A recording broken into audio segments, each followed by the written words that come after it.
Un immeuble de 5 étages s'écroule, touché de plein fouet par une attaque de missiles. Entre 50 et 70 personnes se retrouvent ensevelies sous les décombres. Pour les secourir, le temps presse. Voilà l'exercice que l'unité de réserve de la défense passive a effectué cette semaine dans la ville de Haïfa. Nous sommes arrivés sur place sans aucune information concernant cet incident. Nous savions juste que le bâtiment s'était effondré à cause d'un missile et nous avons commencé l'exercice de zéro.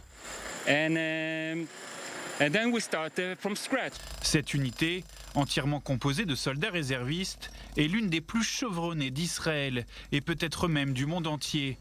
Elle a géré des centaines d'accidents de ce type auparavant, mais il est capital de continuer à s'entraîner constamment et l'unité est donc sans cesse à la recherche de nouveaux scénarios. Ces exercices sont la meilleure préparation pour affronter des incidents réels, sans avoir à mobiliser des individus.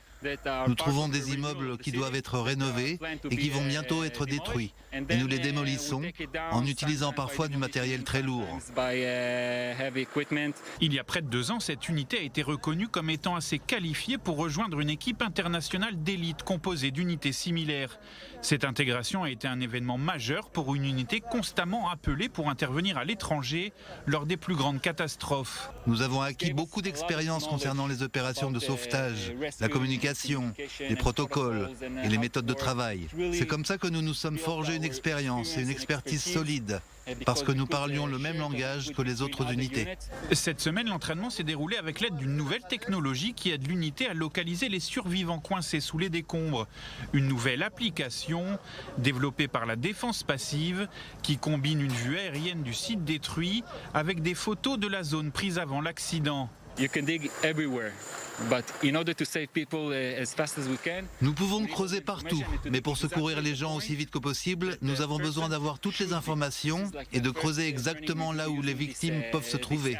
C'est le premier entraînement que nous accomplissons grâce à cette application qui nous fournit une bonne vue d'ensemble de la situation.